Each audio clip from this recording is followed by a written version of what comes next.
All right. Well, it is 12:02, and I know all of your time is very precious. So as we wait for more attendees to join, I think we'll go ahead and get started. So my name is Paige Gotti. I am the chair of the Public Policy Committee for Lincoln Young Professionals Group, and welcome to Getting Candid with the Candidates. So thank you to all of our City Council candidates for joining us today. We're really excited to talk to you about some of the issues that are important to young professionals in our community, and we're just so grateful to each of you for spending time with us today. So thank you so much for joining us. I will be co-moderating along with Colton Zamerzala. Colton, if you want to go ahead and introduce yourself. Yeah, I just realized I don't know how, I didn't know how to pronounce your last name. I've been saying Gate this whole time in my brain. So Colton Zamerzla. I'm also on the YPG Council. Very, very excited to be here with you today. I have my daughter next to me. She will be co-moderating. We're excited to be here. Thank you again to all the candidates. It is a tremendous thing to put yourself out there. So we're glad to have your time today. We should have some fun. Yeah. Well, yeah, Colton, neither of us have names that are easy, last names that are easy to pronounce. So, all right, well, without further ado, we will go ahead and get started. So today, kind of order of operations, we are just going to do the same thing that the chamber did last week, and we will start with we'll go in the order that you came in the general election or primary election, excuse me. And so we'll start with Sandra, and then we'll go to Benny, Roy, Mary, Tom, and then Eric, and then we'll rotate through. So then on the next question, we'll start with Benny and end with Sandra. So we just want to kick it off with just a little bit of an icebreaker, and we would just ask each of you to give a quick intro. And as you are aware, we are having discussions about what a redesign of Lincoln's flag would look like. And so we're just curious to know, as part of your intro today, what you would like to see incorporated into a flag that symbolizes the city of Lincoln. So Sandra, please take it away. Thank you so much, Paige and Colton, for hosting today. And thank you to the Chamber and YPG. Let me tell you a little bit about myself. I'm originally from Ohio. I've been in Lincoln 31 years, and I love Lincoln. I was raised by a father who was a Marine and then a civil servant in the Department of Defense for 30 years plus, and a mom who was a music school teacher. And I grew up loving the outdoors, spending a lot of time in the outdoors. We lived on the edge of town in country and had land that we loved very dearly. And so it was a hardship when my family got condemned. Our land got condemned for a public highway project, which brought us into town and away from, the farm life, the quasi farm life that we had. We had an orchard. I still spent all my time outdoors, which led me to a career in natural resources and with the National Park Service for a number of years, 25 actually to be exact. And I have a planning degree as well.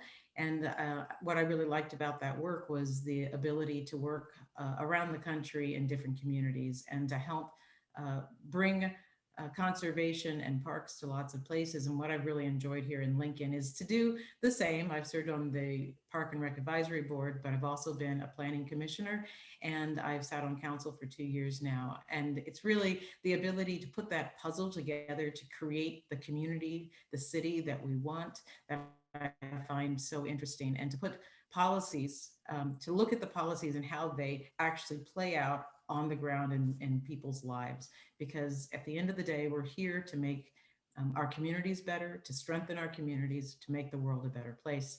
And when I look at a flag for Lincoln, I got to tell you, my answer to this question online was sunken gardens and trails, and I think open sky.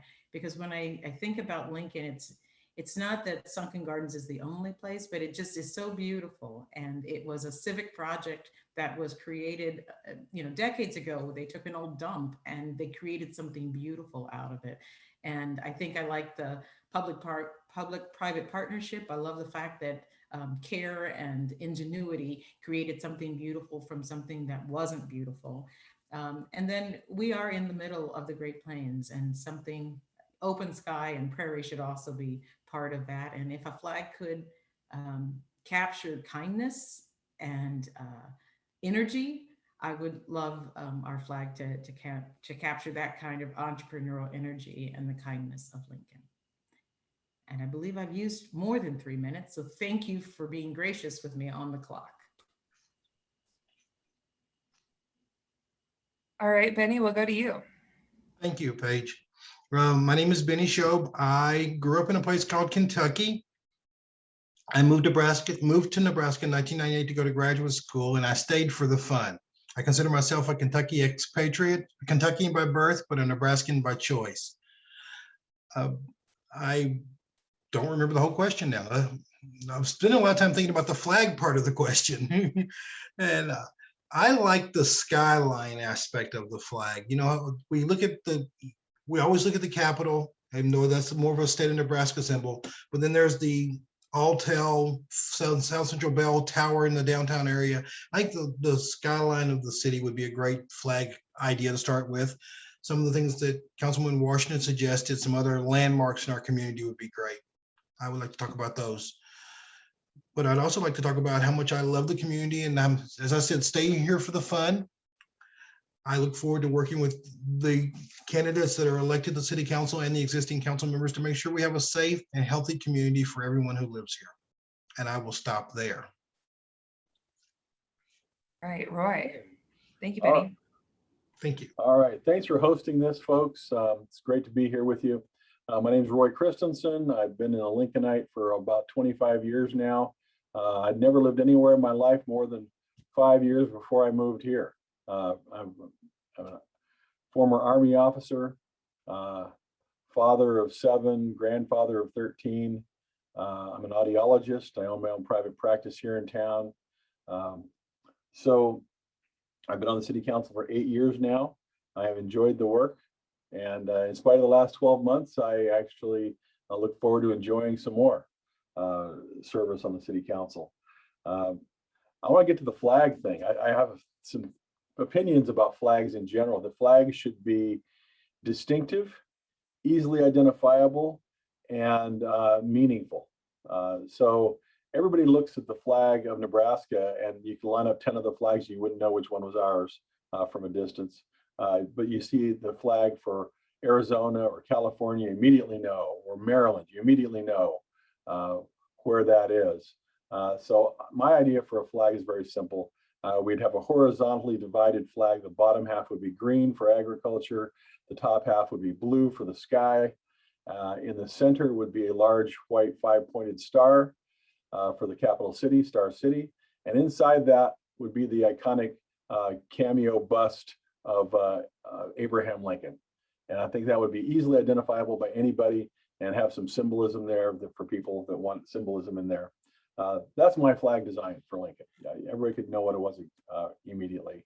I do have a military background, and so I like those kind of things, and flags and flag protocol.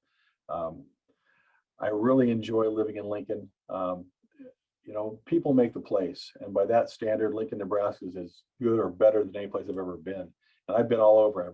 I was born in Washington, D.C., lived in upstate New York, lived in Virginia, Indiana, Alabama, Utah, Idaho, Arizona, South America and Chile. I lived in Germany, Maryland. Nebraska has the geography that does not say come to Nebraska. We have no great beaches with oceans. We don't have mountains, those kind of things, but we have people, and people are the greatest treasure that we have, and Lincoln has the best people I've ever met. So thank you for hosting this again. It's good to be here, and it's wonderful to be able to serve this great city. All right, thank you, Roy. Mary? Thanks so much for hosting. It's great to be with the young professionals of our city today, and my fellow candidates once again. I am Mary Hilton. I was born in a little town in northwest Kansas, southwest of McCook, Nebraska. Kind of put it in perspective. I was born in McCook, raised in Atwood, a little tiny community, but a very caring community, and a politically active community, which is what kind of started my interest in politics as a very young person.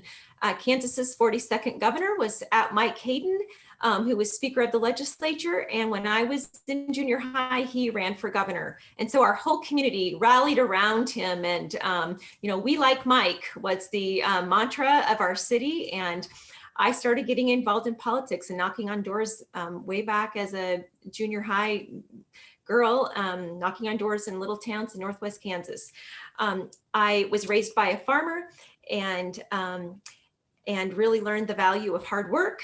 I was loved the open skyline and running on country roads and swimming in the local swimming pool were my pastimes. Fast forward to college, I majored in accounting, had a lot to do with my first kind of professional job as a high schooler at City Hall, helping the secretary keep up with the books and welcoming people as they came to pay their water bill. And I just love numbers. And so majored in accounting, married my college sweetheart, John, shortly after I graduated, worked in the insurance industry.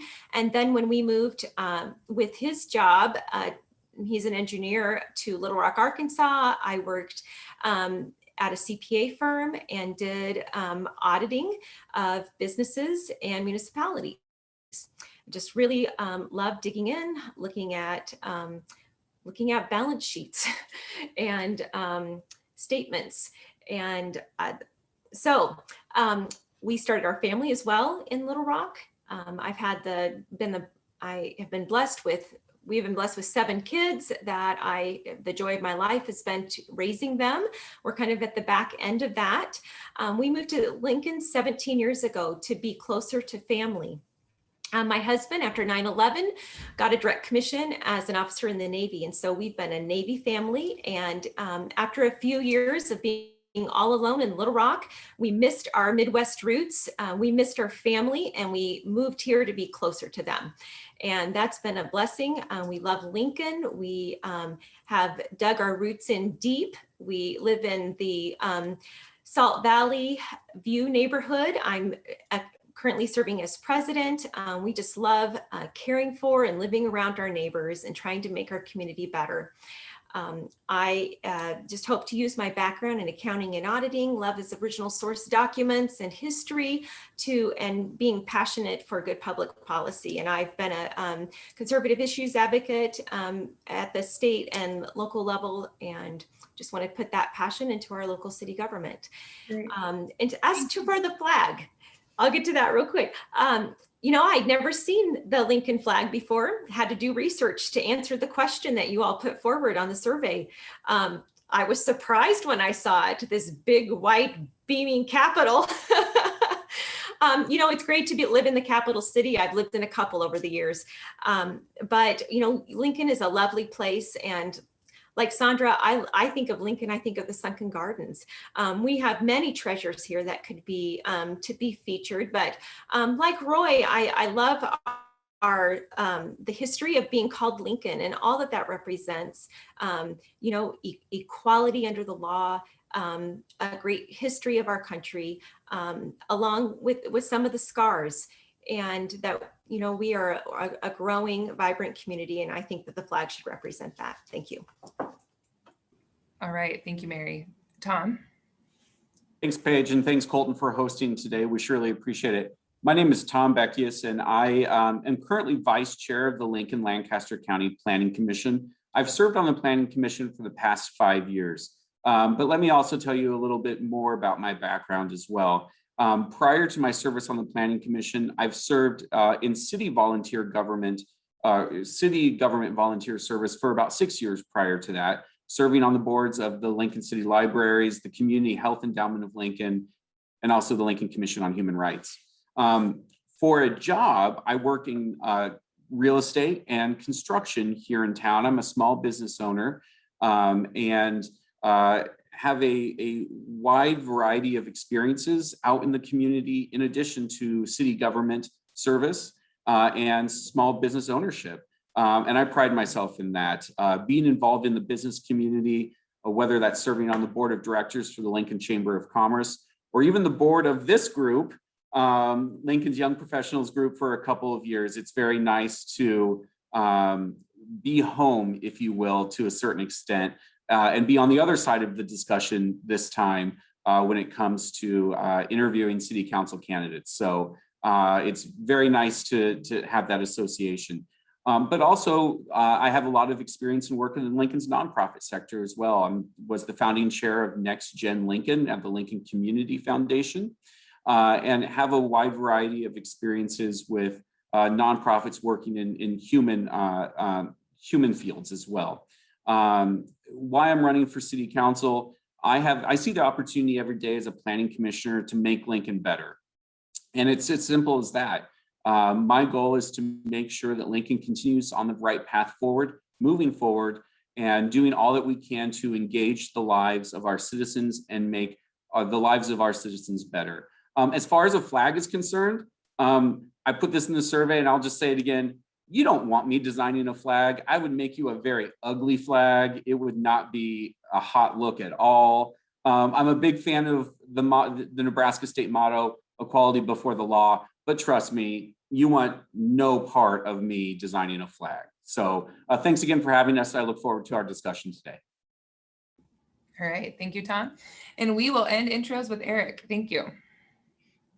Yeah, hello everyone. Thank you for hosting us all. This is another forum and they've all been so much fun, and I'm excited to have a chance to talk more and get our voice out in front of even more people. So my name's Eric. I'm 36 years old. I was born here in Lincoln and I've lived here my entire life. I grew up in the same neighborhood that I live in now, actually. So I went to Rousseau, Pound, Southeast, and then the University of Nebraska.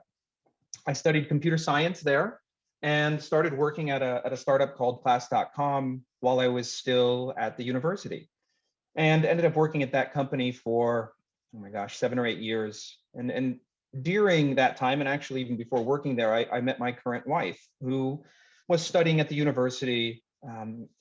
She came here from Vietnam to study abroad at the university to study a master's degree, which is where we met. And her experience coming to study in the United States sparked for both of us an idea to start our own business. So 12 years ago, we started our business called AMVNX, which is a company based here in Lincoln and also with offices in Vietnam. So we have an office in Hanoi and an office in Saigon. And our business is to help students who live there and help their families connect to US educational institutions. So we have students that come here to study in Lincoln at Pius and Lincoln Lutheran, students that go to the university, students that have gone off to Creighton, and of course connect to boarding schools all over the US. So, that experience I think has really prepared me for this adventure in my life right now. I've had a chance to travel the US, I've had a chance to travel the world and meet people from all different backgrounds and all different cultures, and really be able to listen and get an understanding of what everybody I think wants most of all. And I think that's happiness, right? A happy life. And that's one of the reasons that I'm running for city council. And it kind of is going to lead into this flag. So designing a flag, I think, as Sandra had mentioned, that when I think of Lincoln, when I think of Nebraska, I think of kindness, I think of happiness, I think of a welcoming community. So for me, and I'm no artist, so I don't know how this would end up looking, but I do imagine an Abraham Lincoln-like figure with his hands extended outward, welcoming new members to the community. That's, I think, maybe in my mind looks a lot better than it would actually look on paper, but that's where I'd want to go. All right, thank you all for that. Really, again, appreciate you being here. So we'll jump into the questions, and to our attendees, there are already some questions being submitted. We have some questions we plan to ask, and if we have time at the end, we will hopefully be able to get to some of the questions submitted by our attendees. So the first question we want to start out with today is, what policies would you advocate for to attract and retain talent? Talent retention is a huge initiative of the Lincoln Young Professional Group. And so we want to know what your top 1 or 2 priorities would be in that area. And so for the order of questions, Benny, we will start with you.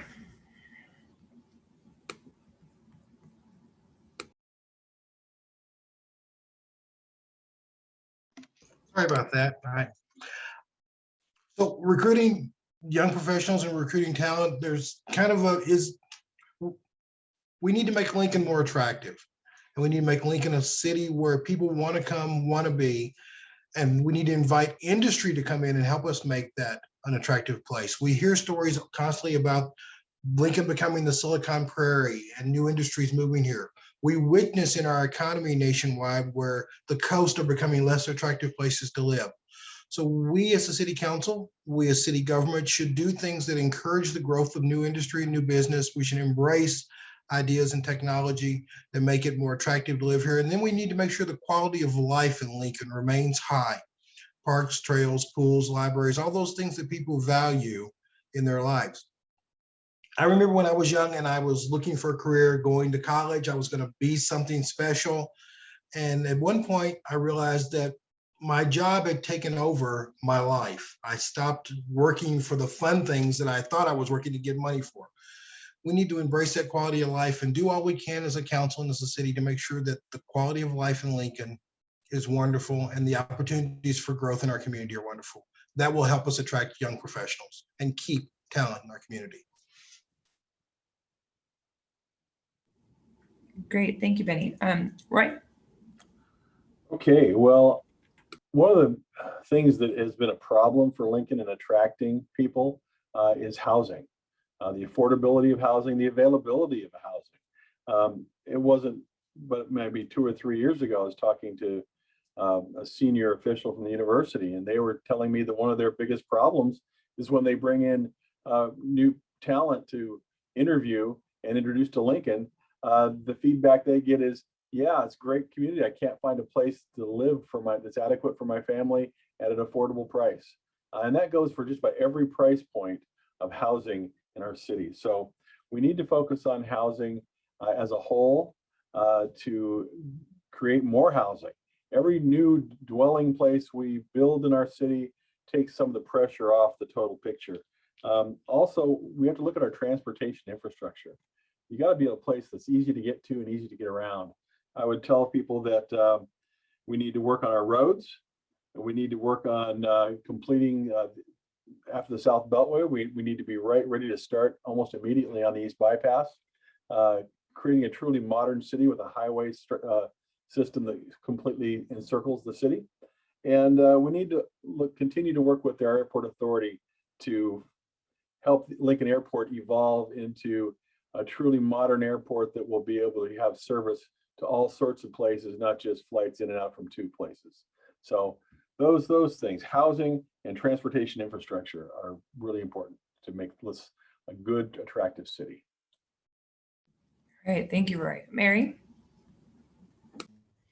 Well, I have to say, as a mom of some 20-year-olds, I really want Lincoln to be the kind of place where they want to live, to not only get educated, but to be able to either, to stay here and have incentive to live in this community. I want to be around my grandkids someday.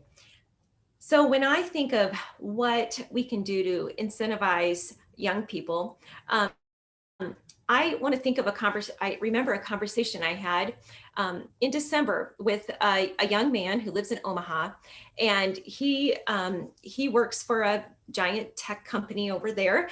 But the idea of living in Lincoln sounds so exciting to him, except for a couple things. We have these amazing startups, which are, just put us as a star on the map for being a really exciting place to live in terms of the opportunities for entrepreneurship and just some really neat companies. But we have in Lincoln, often there's less pay and higher cost of living. And so I think that detracts some from coming. So I would prioritize, just Lincoln being open for business for one thing, that we have low barrier to entry for those startups, low regulation, so that, the cost of running a business can be reasonable, and help attract and have higher pay for employees.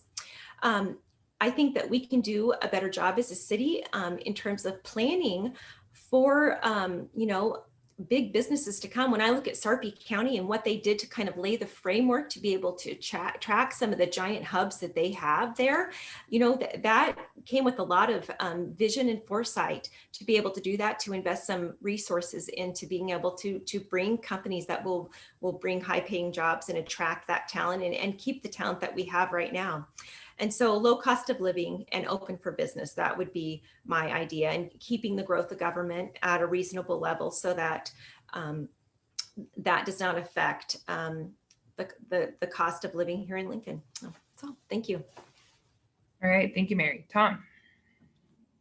So the two policies that I really want to talk about, or perhaps not policies, but concepts that I really want to talk about, have to do with housing affordability, as some people have already mentioned, but also culture as well. So let's start with housing affordability. I think young professionals can really play a vital role in attacking the housing affordability issue in the city of Lincoln. So in the city of Lincoln, we see a lot of pressure going on with the first-time home buyer market. It's something that young professionals, sometimes struggle to attain that first-time home ownership option because of the escalating prices in our community. But I think we have opportunities in Lincoln to incentivize new housing types that young professionals can really take advantage of. Things like row houses, live workspaces, condominiums outside the downtown core, things like that that can really expand the market of available properties, but also help get young professionals into home ownership right here in Lincoln. Because as we know, if we can get a young professional to become a homeowner in a community, they're much more likely to stay in that community than if they are a renter. So, as a city council person, my job, I think, is to try to get as many young people attached to the city of Lincoln, and home ownership is a great way to do that. Secondly, I want to talk about culture. The city of Lincoln and the city council, you may think, maybe doesn't have a huge role when it comes to culture in a city. I disagree with that. We need to keep momentum moving forward in our community to keep Lincoln on the path of progression and innovation.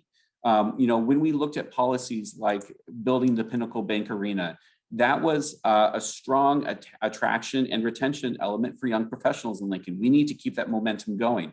So, for example, when we look at the 2018 Downtown Master Plan, we really need to make sure that one of the plan highlights of that plan is to create 14th and O and make that a music hub in our community. Because as we know, we already have a great music scene in that community, but we need to take it up a notch. And the city can provide resources in order to make those things happen.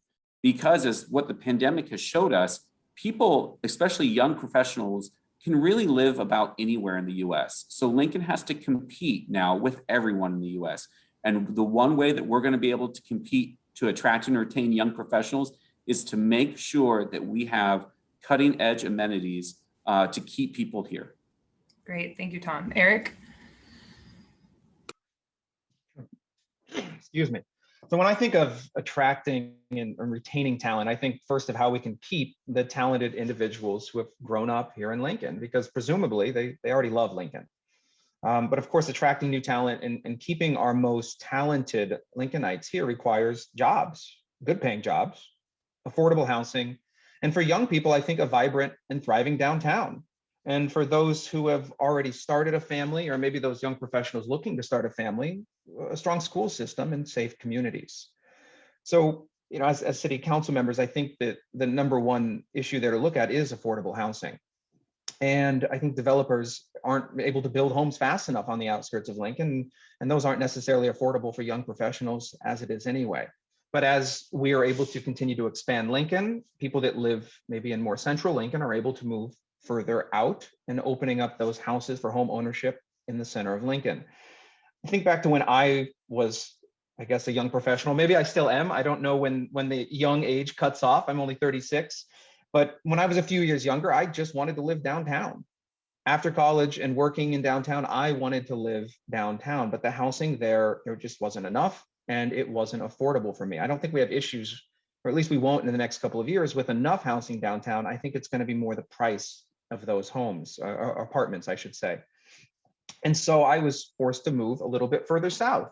into the near south area and live there. And I think that that's still a great community, but there are a lack of homes there for young people. We have limits on how many people can live in an apartment. You can only have 3 unrelated people living in a home. And I think that there are a lot of opportunities for dilapidated buildings there to be torn down and new apartment units to be constructed in their place.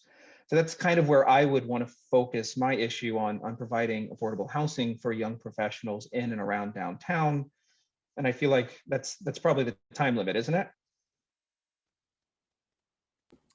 You've got about 20 more seconds. Okay, so the vibrant downtown. So Lincoln, from the time I went to college until now, our downtown has had a tremendous increase in arts and music, restaurants, bars, and sports and entertainment. And it's been wonderful. And I think that we have to keep that going. We have to remove restrictions on what businesses can come in and allow businesses to still prosper downtown and in the Haymarket area. I think that's a really, really strong way to keep young professionals here in Lincoln. All right, thanks, Eric. All right, Sandra. Just a second. All right, there, off mute.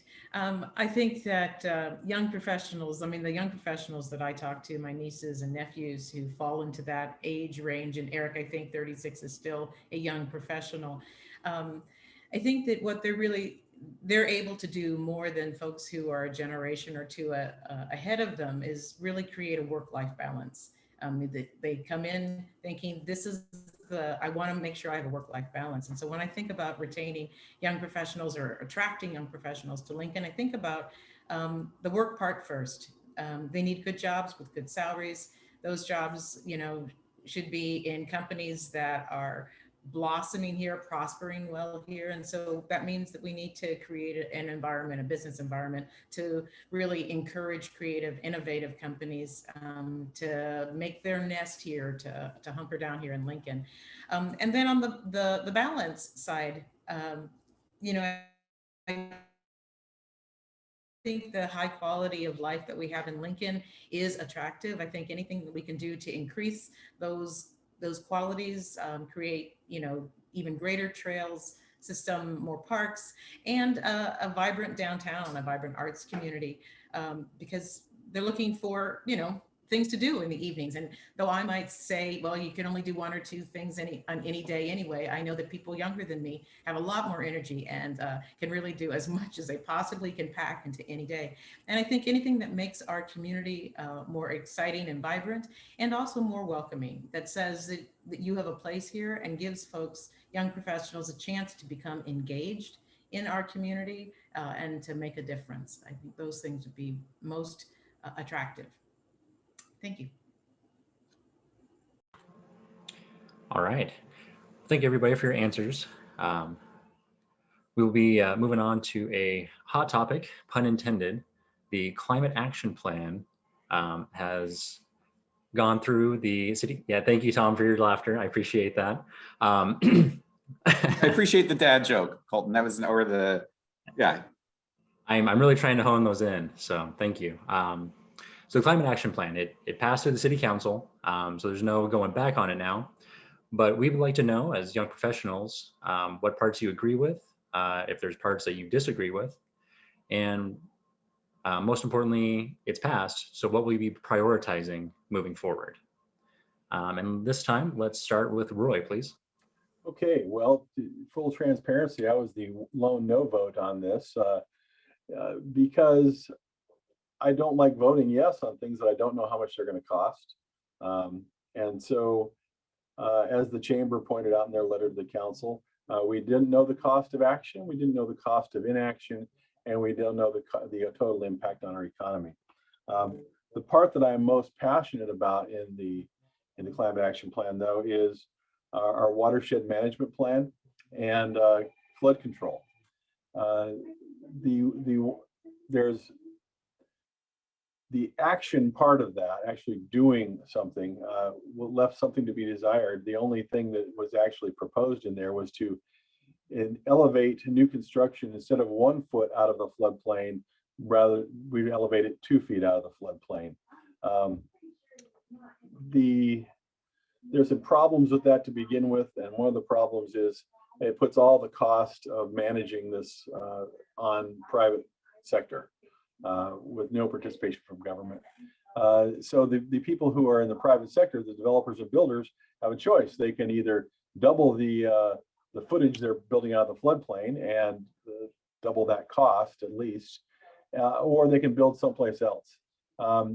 If they build in the floodplain and accept those costs, that will have an upward pressure on all housing costs in the city. But having talked to a number of builders, their response to that, they tell me, is going to be they're just going to build someplace else.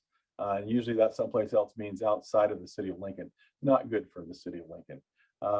And the other part that was not addressed that I wanted to be addressed and still should be addressed is our management of the flooding along all the branches of the Salt Creek.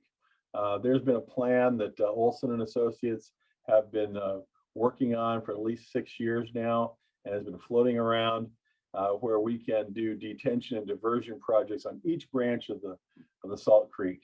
And when completed, this would bring about 90% of the floodplain area in the city out of the floodplain. So this needs to be addressed. It's a costly issue, but it's a long-term issue that has to be addressed for our sustainability as a city in the long term. Gotcha. Thank you, Roy. Next up will be Mary Hilton. Yeah, the climate action plan. Well, I have not supported this plan. I believe it's the Green New Deal for Lincoln. I believe it is riddled with excessive business and personal regulations. I think that the purpose of government is to protect individual liberties and freedoms. I believe that individuals and families can better plan for themselves than to have a centralized government doing long-term, personal planning for each of us. And that's how I see this document, as being more of a document of social engineering, when the city really needs to be focusing on, civil engineering, like maintaining our streets and infrastructure and the things that citizens of Lincoln expect government to do well, for that to be the focus and the priority of city planning and budgeting. I do, however, there are, the comprehensive plan is very large. And so there's certainly many things within it that I could agree with. The secondary water source. I think that it does come with a big price tag, but I think that we can be creative in lowering those costs. If we're going to get our secondary water source from the Missouri River, then there's a lot of cities and communities along the way that can help pay for that and benefit from that as well. And so I think it will be, it'll take a lot of study and planning to be able to do that affordably, but I think that's something that we can do as a city and will ensure the long-term prosperity of our city of having a good water source. And there's other common sense solutions that won't limit freedom and cost businesses and families a lot of money. But overall, I think the document is very concerning, and it will be the overarching document that is implementing into the long-term comprehensive plan of our city. And it concerns me a lot. And so as each of those issues will have to be voted on by the council. And so, you just have to take one by one as they come forth and make the best decisions that you can for the city. And that's what I'll be doing, just doing a lot of studying and investigating as a council member. Thank you. Thank you, Mary. Tom, you're up next. So as a Lincoln Lancaster County Planning Commissioner, I've voted on this issue and I voted to support the climate action plan. So this is a big distinction between some of our speakers today and my point of view on the climate action plan. I believe that increased carbon dioxide concentrations in the atmosphere are harmful. And I believe that the goal of the climate action plan, the primary goal of the climate action plan, to reduce emissions by 80% by the year 2050 is an honorable plan and something that we should be working towards, because our community should be working toward creating resiliency to the impacts of climate change. We see private business already moving in this direction. General Motors has said that they want to be 100% electric by 2035. The current president has said that he wants to be 100% renewable by 2035 too. Of course, cost is always a consideration when we try to implement new plans and as we try to shift fuel sources in our economy. But, I share that concern as a Lincoln citizen as well. But I do believe that over the implementation cycle of some of these programs, that our costs are going to be reduced due to innovation and market demand and market growth. I think that's how these things work. When a city or an entity puts out a goal, it provides the private market an opportunity to respond to that goal and say, oh, here's a user for the product if I go and build it. I have a market for my product, and that's what this plan does. But like I said, this is a plan, and a lot of city plans don't have costs associated with them. That's not abnormal. The 2018 downtown master plan that I spoke of doesn't have costs associated with it. That's not abnormal. And so, as Mary stated, we will be looking at projects on a case-by-case basis and making those funding decisions on a case-by-case basis. So I don't believe that the climate action plan is a scary plan or anything that we need to be concerned of. Actually, I think inaction on climate is actually more concerning and problematic. Thank you, Tom. Next up is Eric.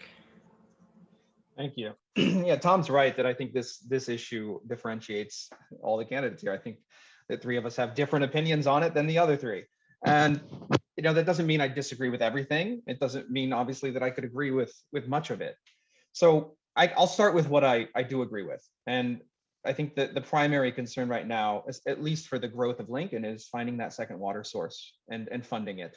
And I know it's expensive. We've talked about this in a few forums. And of course, there's an extremely high cost to running a pipeline to the Missouri River. But as Mary said, there are options for making that less expensive. But one of those options for making it more expensive is probably waiting. The longer we wait to do it, the more expensive it's going to get. I mean, that's just common sense. So to me, that's a primary concern and one of the things that I do agree with. Another part that I do agree with is tax exemptions for individual action. Okay, I am a proponent of less taxes no matter what. So for me, when the city will give tax exemptions on the increase in property value for individuals who add solar panels to their homes, that to me is a good thing. When my friend installs $20,000 worth of solar panels on his house, his property taxes go up because now he has that increased value. I don't think we should be punishing the action of individuals who do want to make a difference. But where I disagree with the plan is mostly in our local government deciding what everybody in Lincoln is going to have to do to make a difference in the world. Okay, that our action here in Lincoln is not going to change the climate in Lincoln. The action of the world will change the climate in the world. So to me, requiring every citizen of Lincoln and every new homeowner to build with these new regulations in mind. And yes, I know that hasn't been voted on, but it is part of the comprehensive plan. But increasing restrictions and increasing the regulations that go into building new homes is just going to make homes more expensive. And that's something that I think should be left up to individual homeowners and home builders and not something that is required by the city. So I'll leave it with that. Thank you, Eric. Next up will be Sandra, please. Thank you, Colton. As I said earlier, I have a degree in planning, and I know that plans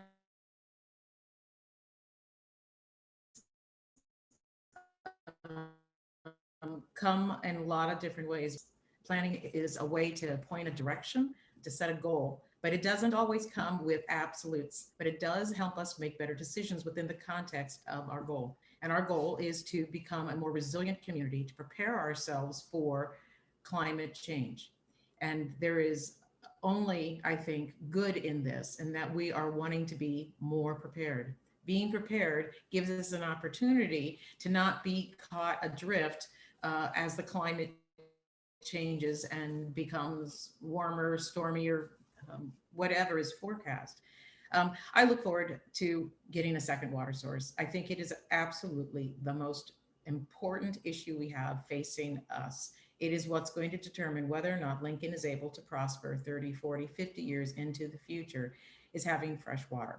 And folks have talked about it, so I don't have to go on anymore about the need for that to happen. And I look forward to reviewing the studies that look at the options that get us there. The other thing that is really, I think, most interesting about the climate action plan is really the goal to become more energy efficient, the goal to diversify our energy sources, the goal to reduce our carbon footprint. I realize there's lots of different ways for us to get there. And this plan initially started out with over 600 strategies, optional strategies that could be implemented. And then it was narrowed down to about 300. And it's been narrowed down even further to 119, 120 different strategies. And when we voted to approve the climate action plan, we said that those 120 strategies deserved greater attention and greater research. And so that's what my vote on the climate action plan was. And I believe that the 20 or so new areas or new projects that could be implemented, when they come forward to us with additional information and cost, that will be a great set of conversations we have.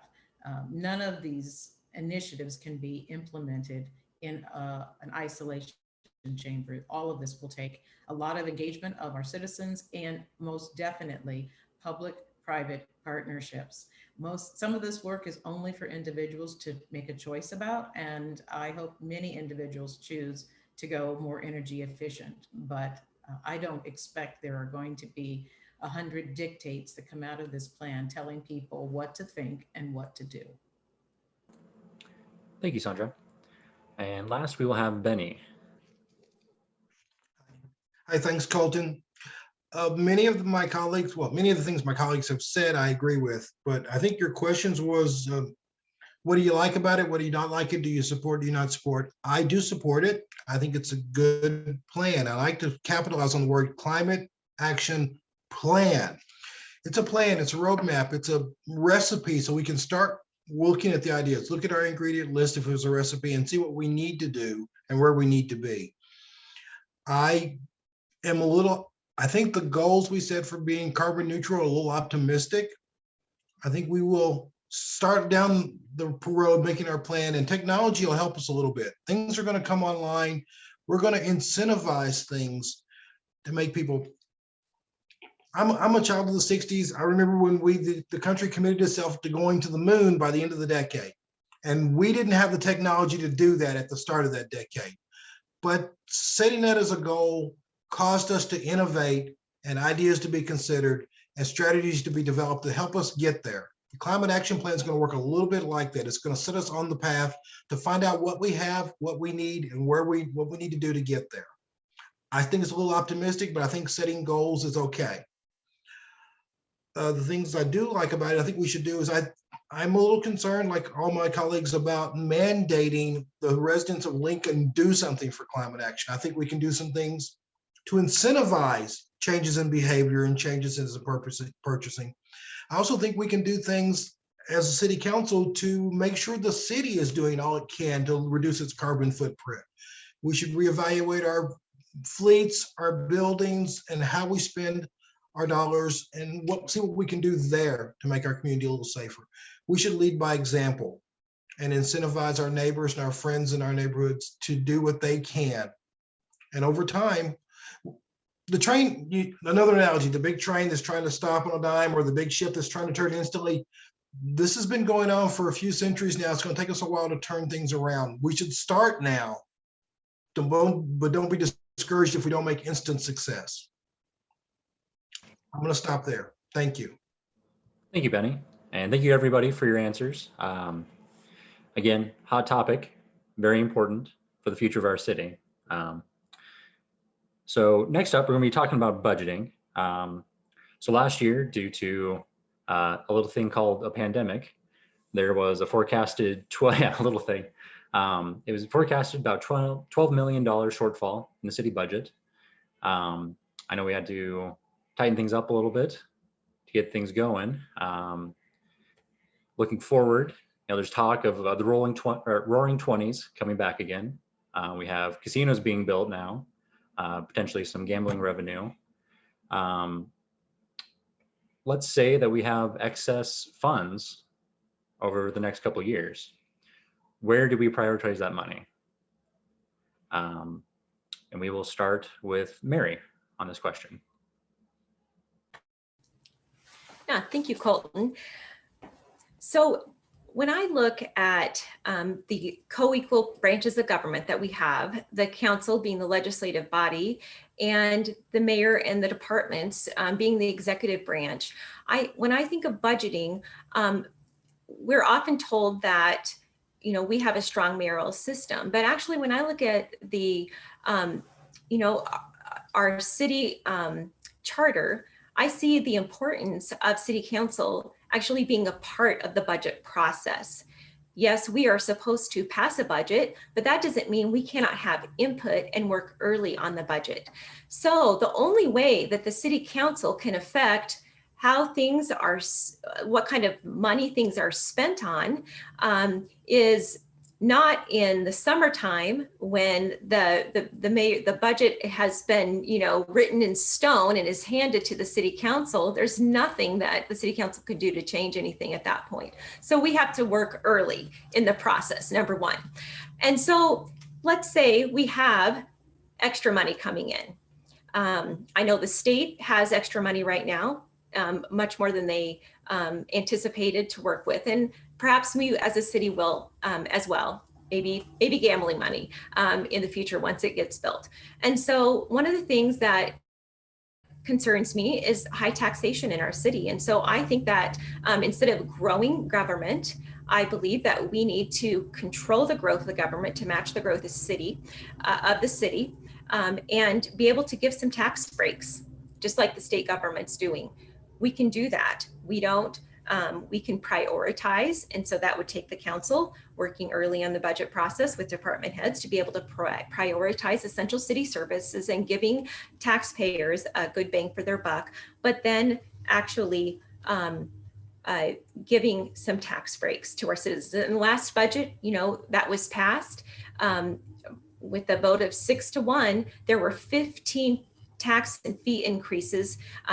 And we all experienced an increase in the values of our properties. And because the tax rate didn't change, we all experienced tax increases across the board. Every fee, franchise fee, city service, all was expensive. So I say give people a tax break. Thank you. Thank you, Mary. Next up is Tom. Thanks, Colton. So at the end of the day, government services cost money. And we have some opportunities in the city of Lincoln if we want to keep tax revenue, if we have additional tax revenue coming in, to work on some issues that I think are important in our community. And I tell you, nothing's sexier than the city budget. So it's really interesting stuff, right? When we talk about, for example, streetlights in the city of Lincoln. We're currently going down the path of borrowing money taking out bonds in order to finance streetlights in the city of Lincoln because we haven't allocated enough dollars to do so. The same can be said when it comes to, in new development on the edges of the city, we install trunk sewers in order to facilitate new growth in our city, new homes primarily, but also business.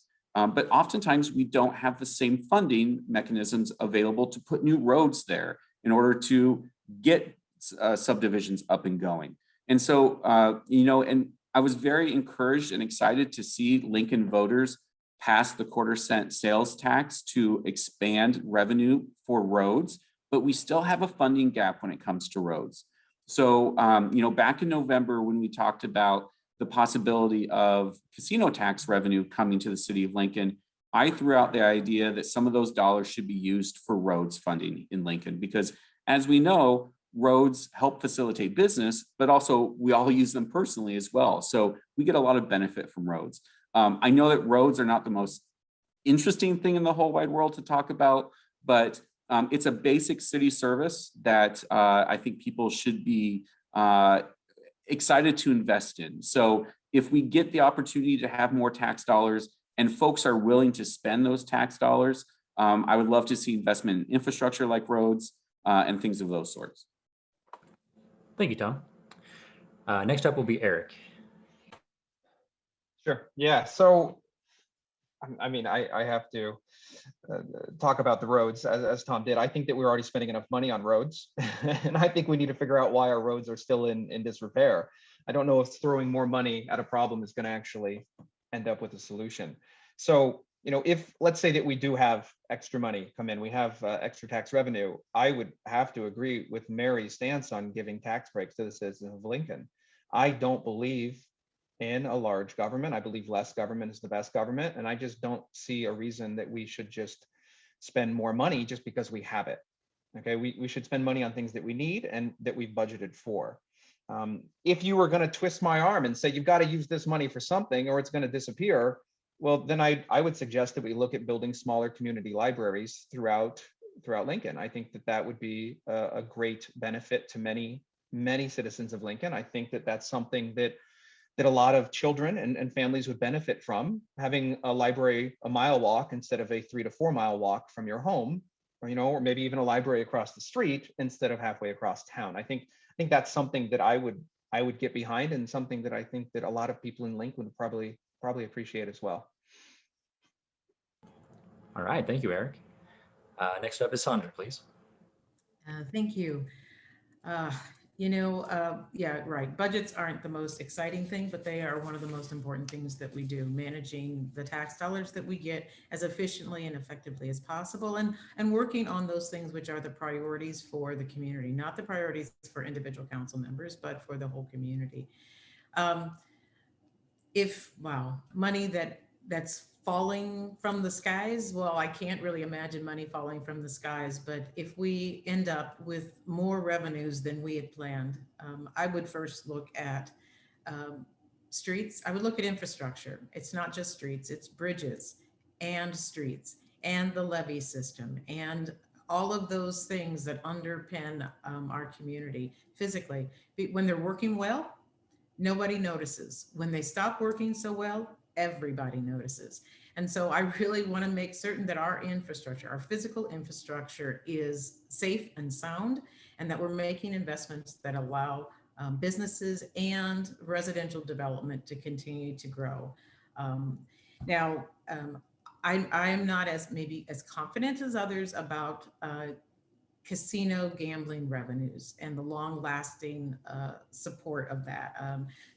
I know that it's going to be there, and it's going to be there for some amount of time, but then it's not going to be there. And I don't want us to put a whole lot of programs on the shoulders of casino gambling if that's not a long-term permanent funding source. I also think we should probably be investing in affordable housing.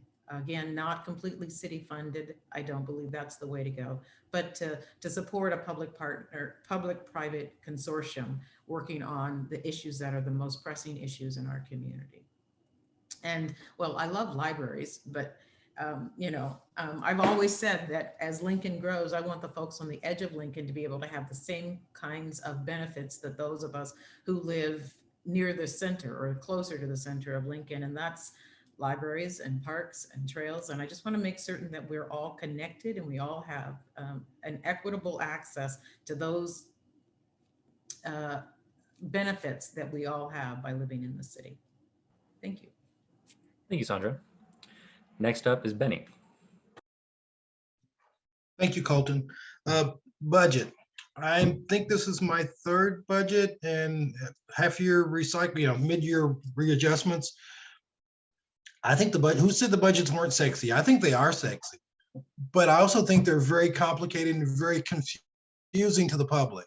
There are lots of sources of income that come to the city that we use to pay for those services. Property taxes are not the majority of the money. And a majority of the things we budget for in the city are personnel issues. About 70% of our budget pays staff, including firefighters and policemen. Last year, we had that little thing called the pandemic, so we stopped our 2-year cycle and went to a 1-year cycle, and we looked at things that we could defer. things we didn't have to pay for right away, like replacing snow plows and snow trucks, police cruisers, fire engines, water lines. We deferred things. We said we can pick this out of the budget this year and address it later. To say that money falls from the sky like rain or like snow earlier this week, no. And every dollar that the residents of our community pay in taxes, give the city to fund services, we all have a responsibility to make sure those are used wisely and in some way preparing for the future. The things we deferred, maybe we need to reevaluate those and pay for them now. Or maybe we need to defer them another year. We need to take long, hard looks at the budget. Since we passed our last budget, I've spent some time with COVID allowing with neighborhood community groups and other people and asking them what's important to them. And I've been reaching out to department heads in the city saying, can you work this into the budget? This is an idea of something that I think is important. Would you figure out a way to pay for it? I think that's the way we as city council can weigh into the budget. The mayor always presents a budget. We get a chance to review it and make some tweaks. But as Mary said, when it shows up, it's about 95% done when we get a chance to see it. So we have to start earlier, developing our wish list, developing our ideas for streamlining the budget and saving money. I respect the fact that Lincolnites pay taxes and it funds part of the city budgets. We have a responsibility to use it wisely. For too long, we've been asking our staff, smart people at the city, and our community members to do more with less. At some point, that less comes back to bite us. We have to invest if we want to continue to grow and continue to see Lincoln be a prosperous community. We've been doing more with less for too long. Now it's time to actually fund the things we need to fund and do the services we need to do. Thank you, Benny. And last for the question will be Roy. Okay, so the wonderful thing that has happened is that the anticipated shortfall in funds has not occurred. So the sales taxes have remained pre-COVID levels. So we don't have to make any cuts because of that.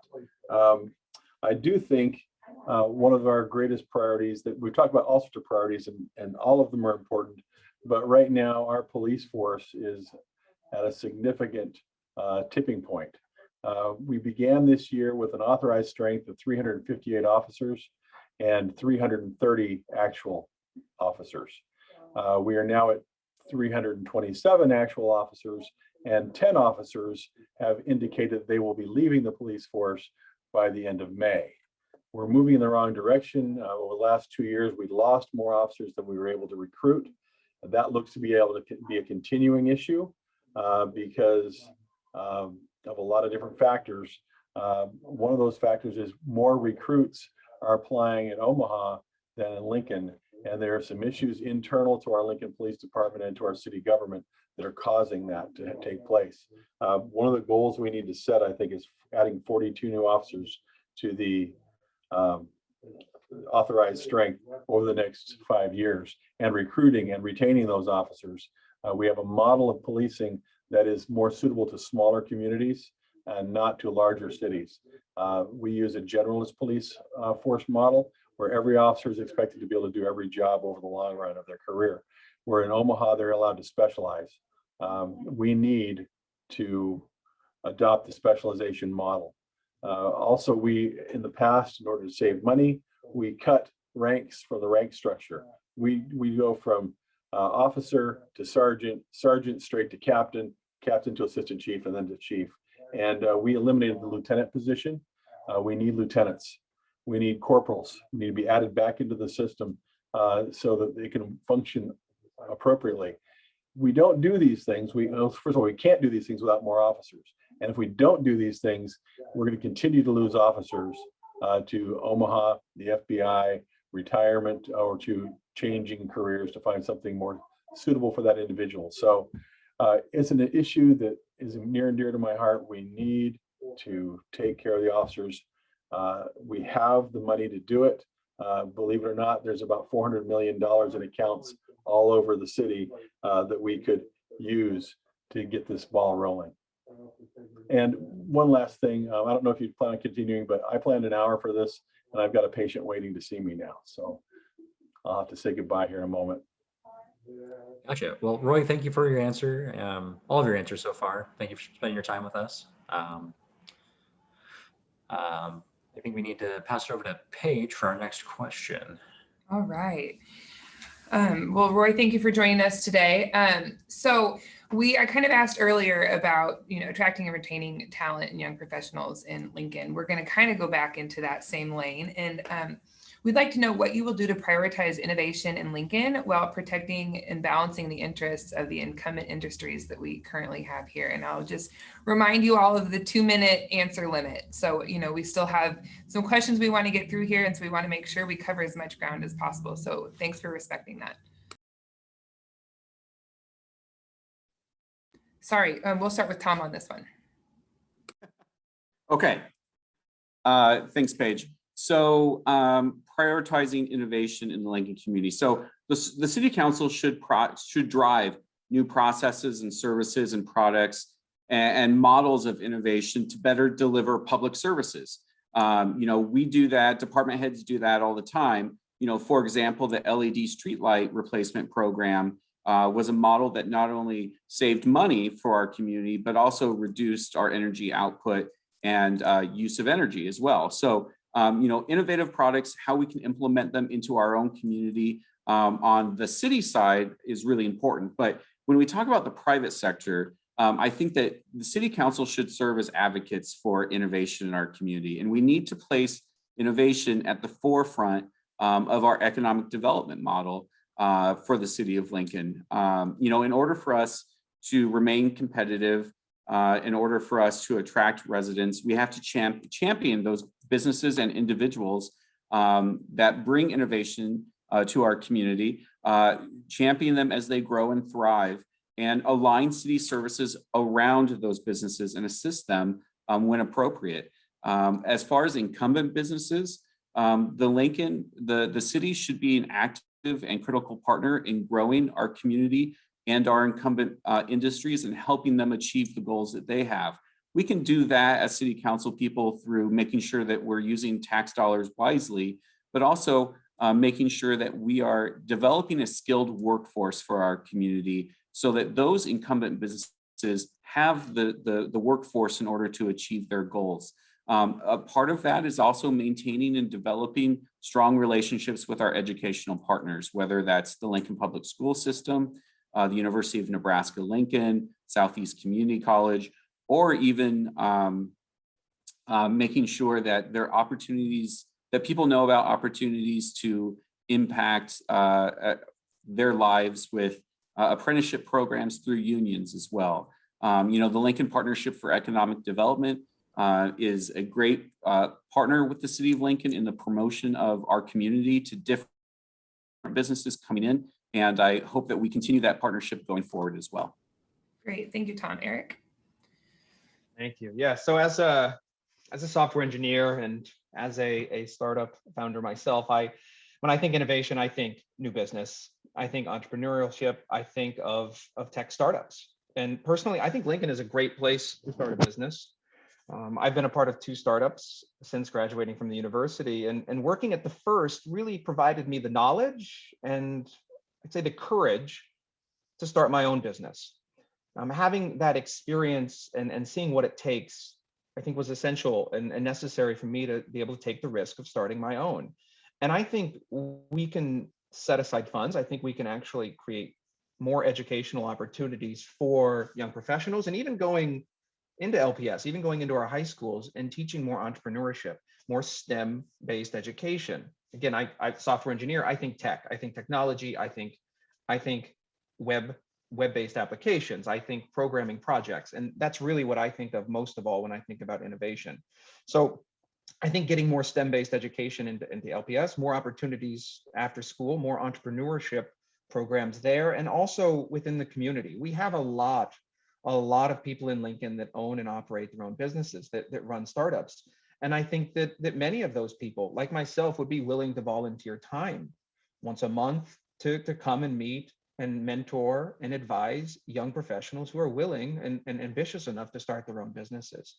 And I think we can do more to actually encourage venture capitalists here in Lincoln. We have a venture capital fund, Nebraska Global, I know that they have funded a few businesses here in Lincoln, and it would be great if we could attract more venture capitalists to Lincoln, run some accelerator funds, and actually get new businesses started. Great, thank you, Eric. Sandra. This is a great question. And I think that the role of city government in this is to really open the door and say, we want to do business with you. I think the role of city is also to be a convener, whether or not we are convening folks to the table between education and business. I certainly support a lot of what both Eric and Tom have said ahead of me. I think that there is a great role for relationships between higher education, and that doesn't mean only university, but higher education, further education, and the business community. I'm a huge supporter of apprenticeships with trade associations that maybe even give folks an opportunity who aren't looking for university education, but want to go into the trades, and they can do the first year of their apprenticeship while they're still in high school. Maybe it's, junior, senior year, you actually get a whole year in, so that by the time you graduate, you're 1/3 through your apprenticeship. Things like that to help, drive this innovation. I am so excited every time I think about the number of startups we have in Lincoln, and if the right place to be is to fund some incentive programs to bring them more innovative startups in, that would be great. I also think we need to be thinking about some self-reliance here in Lincoln, and that means manufacturing and heavier industries than I think we usually discuss. And that means that we need to set aside industrial areas that can handle heavy industry, and then bring in the infrastructure that they need so that we can really encourage manufacturing in Lincoln. It is amazing to me, and not surprising, that Kawasaki here in Lincoln manufactures some of the best carriages for subways and train systems around the world. And I'm glad that we've got something that we can send out and about, but I would love to see more of those kinds of industries that are manufacturing things that not only the rest of the country want, but that we want and that we can use. And so those are the kinds of things that I would encourage in order to support more businesses coming into Lincoln, and also taking care of the businesses that are already here. Great, thank you, Sandra. Benny? Found it. There we are. If I remember the question, really, you were talking about the balance between innovation and maintaining existing. And I made some notes while everyone started. Everybody said really good things. I'm going to steal from all of you. One of the things that really that concerns me most when I try to answer this question is I don't know what the future holds, and I don't know where the next wave of technology or the next big thing will be. Right now, we are in the middle of a technology revolution, as Eric said, with startups, and Sandra said, new opportunities. I really like the Kawasaki thing. Many, many years ago, I bought a Mitsubishi VCR. Cost a lot of money. Mitsubishi now makes cars. That same company transitioned from making videotape recorders to cars because they got their technology better and they evolved. Kawasaki's, motorcycles, jet skis, now train cars. What's next on the horizon for them? We, the city, have a really good economic development division. Donald Nauman started it right before Mayor Beitler came on board. Mike Lang chaired it for a while, then Alyssa Martin, and now Kate Bowles. And they're out, just like the Chamber of Commerce is, encouraging people to come to Lincoln and do business in Lincoln. We have great opportunities here. One of the things we can do, back to what Eric said and Tom said, is encourage worker training. Southeast Community College does a great job of that. The unions, the International Brotherhood of Electrical Workers, has a great apprenticeship program. As Sandra said, you go to school, get your college degree debt-free while getting your apprenticeship taken care of and earning money. There are great opportunities here. We just need to be slightly better cheerleaders for our city to attract more people and more industries, for our residents to take advantage of the opportunities to improve their skills and make themselves more marketable. We can strike that balance between what exists here currently and what's going to be on the horizon for the future. We all talk about agate and some type of industry going in north of the city that shall remain unnamed. Let's make ourselves attractive to more of that, where we can bring more jobs in. I'm done. All right, thank you, Benny. And Mary, we will wrap up this question with you. Sounds good. And if I go long page, just give me that. Okay. Okay. So when I look at, I love this quote from Ronald Reagan, one of my favorite presidents. He says that government does nothing as well or as economically as the private sector of the economy.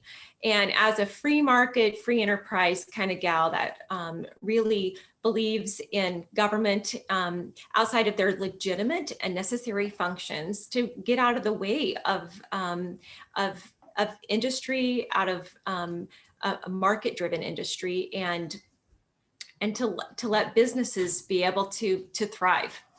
And I believe, partly what's good for the incumbent industries will be good for startups as well.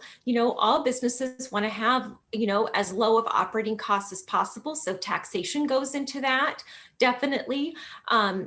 And so, keeping taxation reasonable so that we can, so businesses can afford to exist, and the citizens being able to pay for their taxes, and they are able to pay for it when we have a booming local economy.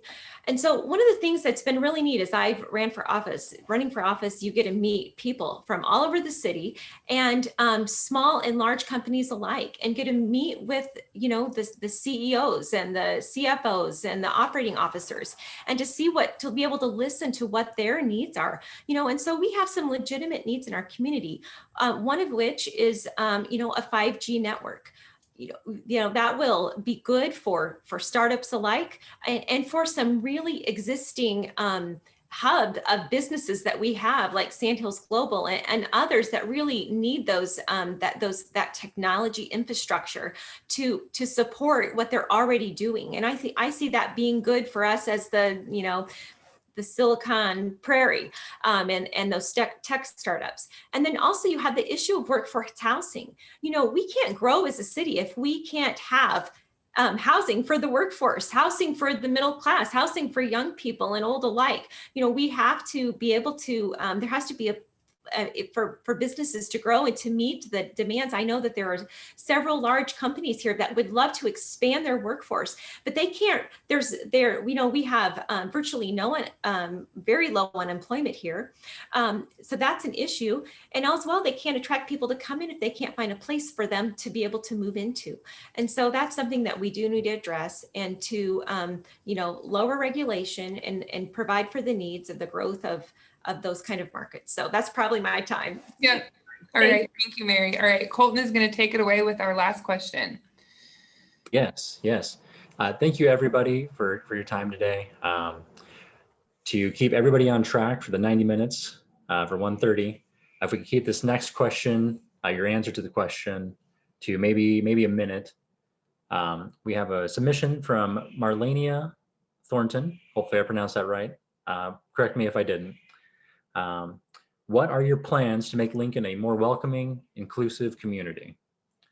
And I believe we are starting with Eric for this last question. All right, so what are the plans to make Lincoln more welcoming? And Yeah. Inclusive, yep. Inclusive. So, I think Lincoln is already a very welcoming community, and, I don't see exclusion in Lincoln. And maybe that's just me in my bubble, but I would be interested in hearing where people feel excluded in Lincoln, because I think that Lincoln is a very welcoming and very friendly place. And on these forums, Benny, I'm gonna steal what Benny keeps saying. He's saying Nebraska nice, and that's what I feel like we really embody here in Lincoln. We are a welcoming, friendly community, and I think that it is essential that we continue to be that way. And if there are people that are currently feeling excluded from certain things, I think that should be addressed, and it's something that our government actually should be a part of. But from my perspective, I don't see that, and I'm happy to have conversations with those that do, and to address those issues in any way that we actually can as city officials. Thank you, Eric. Next up will be Sandra. Pardon me. I was listening very intently. I wanted to. how to make Lincoln more welcoming and inclusive. I think that one of the best ways to encourage inclusive and welcoming behavior is to model. I think in the last few sessions, we've all said that the role of government is to model what we want in our community. And so modeling good behavior around a lot of different things, about energy efficiency, taking care of the city first. I think that one of the ways that we can also is to increase inclusiveness and welcomeness is to make certain that Lincoln is a community that is welcoming and fair and open for every single resident. I think right now that we've got a community where many people feel welcomed, but not everyone, where many people feel included, but not everyone. And we have had on the books for a long time a fairness ordinance that has gone nowhere and it's not in place. And I think that one of the things that we could do is to really seriously look at the issue of fairness and to make certain that we are open and for business for every single resident in our community.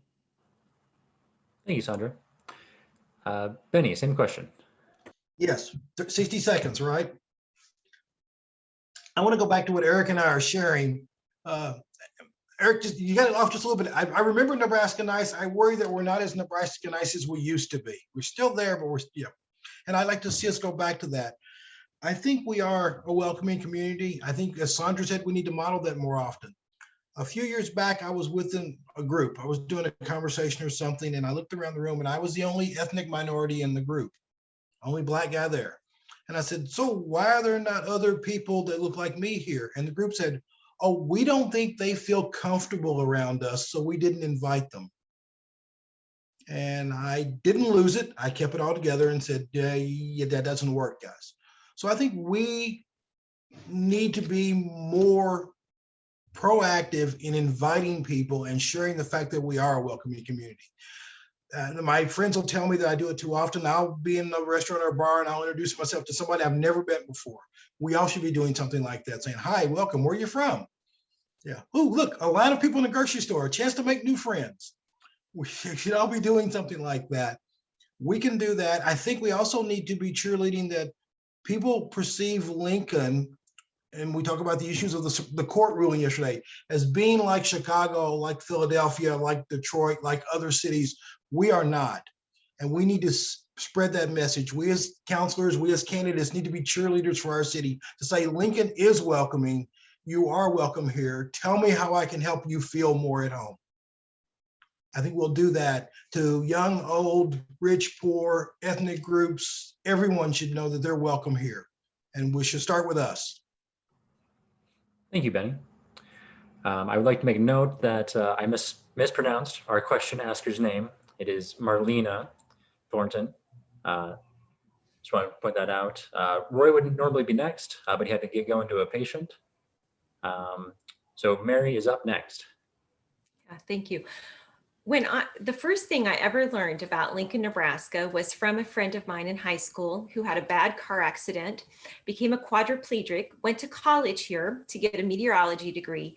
And one of the things he told me about Lincoln, Nebraska was the incredible trail system and sidewalks that he could ride his wheelchair around on and to be able to see and experience the whole community.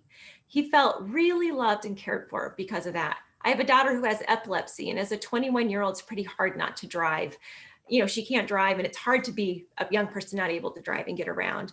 And I know that she appreciates the bus system and the care that people give. And as a person, I moved here 17 years ago with the large family I mentioned last night in a forum. I have felt very welcomed. Even, you know, it's an anomaly to have 7 kids I know these days, but I've been welcomed and I really appreciate that. And I try to extend that kind of kindness and warmth and caring to all my neighbors, always welcoming new people that move in and welcoming them to community. So like others have said, just being that voice of kindness and welcoming.